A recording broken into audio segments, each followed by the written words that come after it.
Shri Venkateswara gold తాకట్టులో ఉన్న మీ బంగారాన్ని విడిపించి కొనబడును.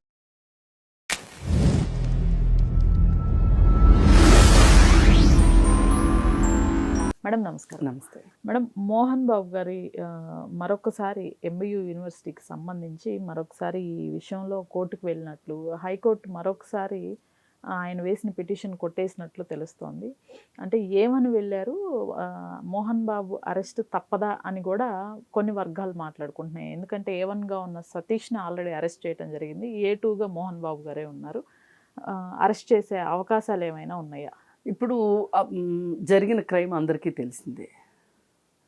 ఏంటి, స్టూడెంట్ లీడర్స్ని వీళ్ళు ఆ స్టూడెంట్స్కి మద్దతుగా ఉన్నందువల్లే ఆ స్టూడెంట్స్ వాళ్ళకి గొంతు వచ్చింది, వాళ్ళు ఉద్యమం చేస్తున్నారు. కాబట్టి వీళ్ళని పక్కకు తప్పిస్తే వాళ్ళ నోరు మూపించడం ఈజీ. ఇప్పుడు స్టూడెంట్స్ తల్లిదండ్రులతోటి మాట్లాడి, మీ అబ్బాయిలు ఇలా చేస్తున్నారు, ఇలా చేస్తే వీళ్ళకి భవిష్యత్తు ఉంటుందా, మేము కాండక్ట్ సర్టిఫికేట్ ఎట్లా ఇస్తాము, అది ఇది అని చెప్తే వాళ్ళ తల్లిదండ్రులు వాళ్ళకి చెప్తారు, అరే మీ నోము క్లాసులకు వెళ్ళండిరా, జరిగింది ఏదో జరిగింది, అయ్యింది ఏదో అయ్యిందని ఏదో చెప్తారు. కానీ ఆ అవకాశం లేకుండా ఏం చేశారు, కానీ వాళ్ళు ఈ లీడర్స్ అండ చూసుకొని వాళ్ళు ఆపట్ల నిరసనలు చేస్తూనే ఉన్నారు. అయితే అందుకోసం ఏంటి అంటే ఈ స్టూడెంట్ లీడర్స్ని వీళ్ళని నొక్కితే కానీ వాళ్ళు నోరు మూసుకోరు అని చెప్పి ఒక ప్లాన్ వేశారు. వేసి ఏం చేశారు, ఈ వీళ్ళు ఉంటారు కదా బౌన్సర్ల చేత వీళ్ళని కిడ్నాప్ చేయించారు. చేయించి ఒక ఫామ్ హౌస్లో పెట్టి ఆ ఫామ్ హౌస్లో వాళ్ళని కొట్టారు. వాళ్ళు ఎట్లా కొట్లా తప్పించుకొని మొత్తానికి బయటకు వచ్చారు. అయితే ఇది మోహన్ బాబు ఏమంటాడు, నాకేం సంబంధం లేదు దీంతో అంటాడు. కానీ సంబంధం ఉంది అని చెప్పి ఎట్లా నిరూపణ అవుతుంది అంటే, ఈ కార్లు ఏవైతే వీళ్ళని కిడ్నాప్ చేయడానికి వాడిన వాహనాలు ఏవైతే ఉన్నాయో అవి యూనివర్సిటీ పేరు మీద ఉన్నాయి. ఈ బౌన్సర్లు ఎవరైతే ఉన్నారో ఈ బౌన్సర్లు యూనివర్సిటీ నియమించుకున్న వాళ్ళు.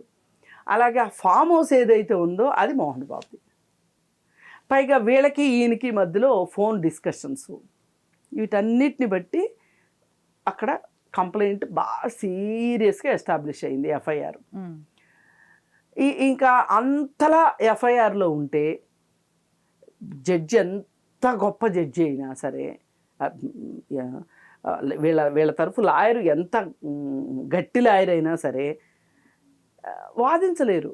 ఎందుకంటే అంత ఫ్రైమ్ ఆఫ్ ఎఫెన్సీ కనపడుతుంటే, ప్రాథమిక సాక్ష్యాధారాలు అంత ఇదిగా కనిపిస్తుంటే ఎట్లా రక్షించబడతాడు? ఇప్పుడు కార్లు నంబర్లు వచ్చేసినాయి బయటికి, బౌన్సర్ల మొహాలు వచ్చేసినాయి, ఫామ్ హౌస్ నీదేనయ్యే, ఇంకెట్లా?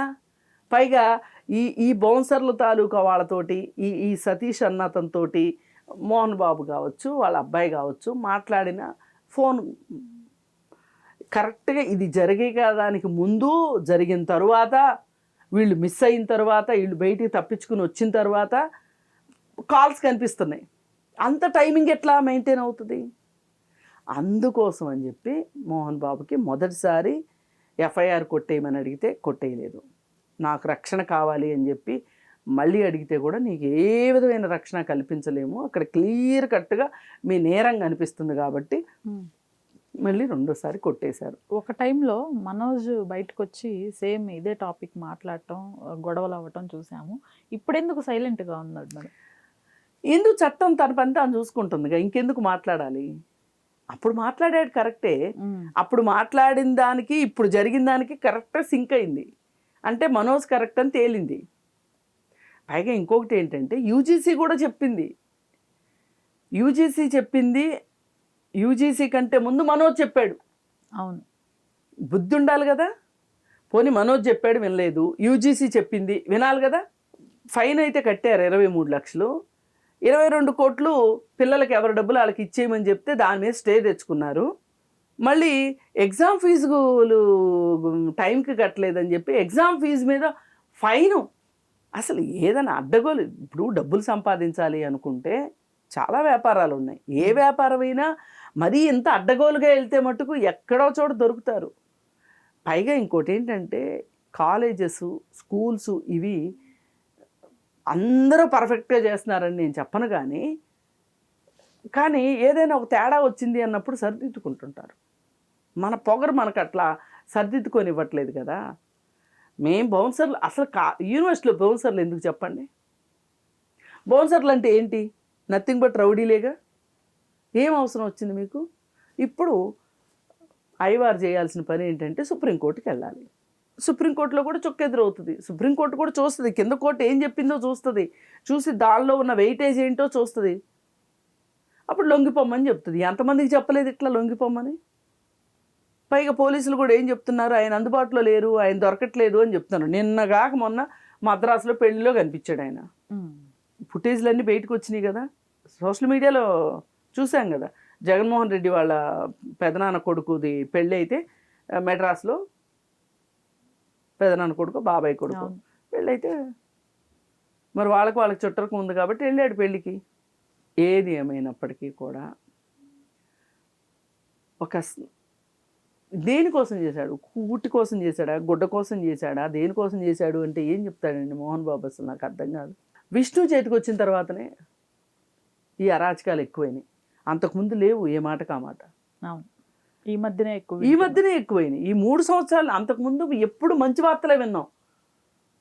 మోహన్ బాబు ఎడ్యుకేషనల్ ఇన్స్టిట్యూషన్స్ గురించి, శ్రీ విద్యా నికేతన్, శ్రీ విద్యాపీఠ వాటి గురించి మంచి మాటలే విన్నాం. ఇప్పుడే ఎక్కువైపోయింది ఈ కక్కుర్తి. ఈ 3-4 ఏళ్ల నుంచే కక్కుర్తి ఎక్కువైపోయింది. ఈ 3-4 ఏళ్ల నుంచే ఈ కుటుంబంలో ఈ గొడవలు కూడా ఎక్కువైనాయి. ఈ మనోజ్ని పక్కన పెట్టడం, విష్ణుకి పెద్దపేట వేయటం, ఈ సతీష్ అన్నతను తీసుకుని రావటం, ఇంకొక అతను ఉన్నాడు తెర వెనకది హీరో, విష్ణు వాళ్ళ వైఫ్ తాలూకు చుట్టం, వీళ్ళందరూ చేరి అక్కడ అది అసలు ఒక విద్యా సంస్థ లేకపోతే ఒక వ్యాపార సంస్థ అనేటట్లు చేసేసారు.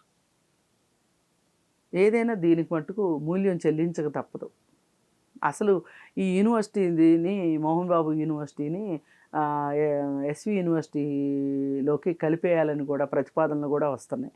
అది జరిగిందనుకోండి, అప్పుడు కరెక్ట్గా ఉంటుంది. అప్పుడు ఇంకా బౌన్సర్లతో పనే ఉంది. అసలు ఈ బౌన్సర్ల పిచ్చి కూడా ఎక్కువైపోయింది. పోయినసారి మనోజు ఆ ఇంటి గొడవల్లో కూడా బౌన్సర్సే కదా చేసింది. అందుకని ఏంటంటే ఇప్పుడైనా సరే ఇంకా మోహన్ బాబు గారు కొంచెం ఆలోచించి, అసలు నేను ఏం చేస్తున్నాను, నేను ఎందుకు ఇలా చేస్తున్నాను, నేను నా పందా మార్చుకుంటే మంచిదేమో అనే ఒక పరిస్థితిలోకి అతను వెళ్ళాల్సిన అవసరం ఉందని ఇప్పుడు కోర్టు కూడా చెప్పింది కాబట్టి మనం కూడా అందుకే ఇంత ధైర్యంగా మాట్లాడగలుగుతాం. Right. All right madam, thank you.